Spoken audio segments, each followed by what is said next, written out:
In Judges 7, we hear a story. And we see that when we obey, even when we fear, our trust in God and our faith grows. We also see that when we obey, even when we fear, our act of faith, however small, influences others to overcome their fear, trusting God and obey Him. Thirdly, when we obey, even when we fear, God brings victory. Firstly, when we obey, even when we fear, our trust in God and our faith grows. Gideon was afraid.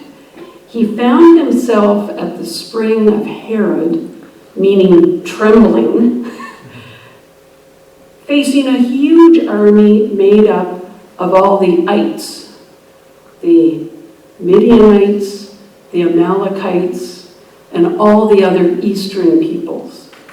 So huge, in fact, that their camels could not be numbered. In addition, God wanted him to reduce his army so that when they won, the Israelites could not say that they did it themselves. In verse 3, the Lord tells Gideon to announce to the army that if anyone is trembling in fear, to go home. Gideon obeys, and 22,000 men do just that. They leave to go home, leaving only 10,000 left. However, that is still too many for God. The Lord sets another test for the men and for Gideon. Anyone who stands and scoops the water in a cupped hand, drinking, lapping it like a dog, rather than kneeling, is to stay. In other words, those standing ready to fight, watching, not vulnerable on their knees, are worthy soldiers. They will not run, no matter the situation. Gideon does what he is told. He is obedient to God in both commands. However, he is also afraid. In verse 10, God says, if you are afraid to attack, go down to the camp with your servant and listen to what they are saying. In verse 11, we see Gideon visiting the camp, which must mean that he was fearful. God, in his mercy, allows Gideon to hear a dream and its interpretation, where God will give the whole camp into Gideon's hands. What is Gideon's response? He had two responses. The first is worship. He bows down and worships God. I think for two reasons. One is obvious, the promise of victory. But also, Gideon realizes that God did not have to do that. God did not need to calm Gideon's fear and encourage him in this way. But God knew Gideon needed this. God knows our every weakness. He has created us. After Gideon worships, his response is different. We see a different Gideon. His response to the dream and interpretation is total trust in God and a growing faith. He might not know all the details how God was going to win this battle, but he knew that God would win the battle. In verse 15, returning to Israel's camp, Gideon calls out, "Get up! Get up! The Lord has given the Midianite camp into your hands." He is encouraged, confident, decisive.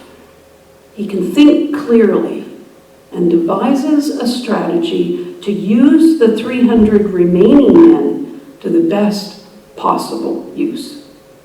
When we obey, even when we fear, Our trust in God and our faith grows.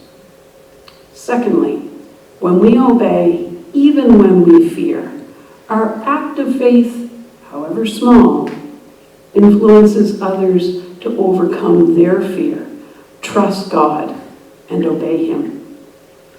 The effect on His troops to this command is of unquestioned obedience. They do exactly as they are told, no matter how fearful they must have been. Perhaps they considered it a suicide mission. However, Gideon is saying that the Lord is going to give them the win. In verse 16, Gideon uses geography, the darkness of night, and a time at night when his enemy would be most vulnerable. The plan called for the soldiers to circle the camp high up on the mountain, overlooking the valley at night, when most of the enemy would be asleep. Instead of swords, the soldiers would carry trumpets in their right hand and empty jars with lit torches inside in their left.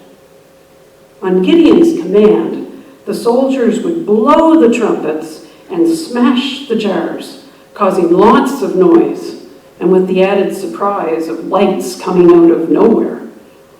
Since usually only a few soldiers in a typical army carried torches and blew trumpets, the Midianites and their allies would think that the Israelites' army was huge, large.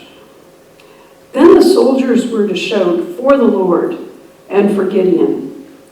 Gideon's trust in God, his confidence, and his strategy drove out any fear his 300 remaining men must have had. When we obey, even when we fear, our act of faith, however small, influences others to overcome their fear. Trust God and obey Him. Lastly, when we obey, even when we fear, God brings victory. In verse 19 to 21, the plan goes exactly as designed. However, we read in verse 22 that it was not the plan that caused the enemy to attack one another in confusion, but that the Lord caused the men throughout the enemy camp to turn on each other with their swords. Although Gideon's plan was clever, God caused the victory. We read in the remaining verses how the army fled and were pursued by Israelites from Naphtali, Asher, all Manasseh, and that Gideon asked for help from Ephraim to the point where 2 of the enemy leaders were captured and executed, guaranteeing victory. When we obey, even when we fear, God brings victory. The truth is, every battle we face is the Lord's. Each of us face struggles every single day. Physical challenges, financial strains, relationship worries. Life presents many difficulties. However, God is with us. He will bring victory because He is gracious and merciful to us, His children. When we obey, even when we fear, our trust in God and our faith grows. Our act of faith, however small, influences others to overcome their fear, trust God, and obey Him. And God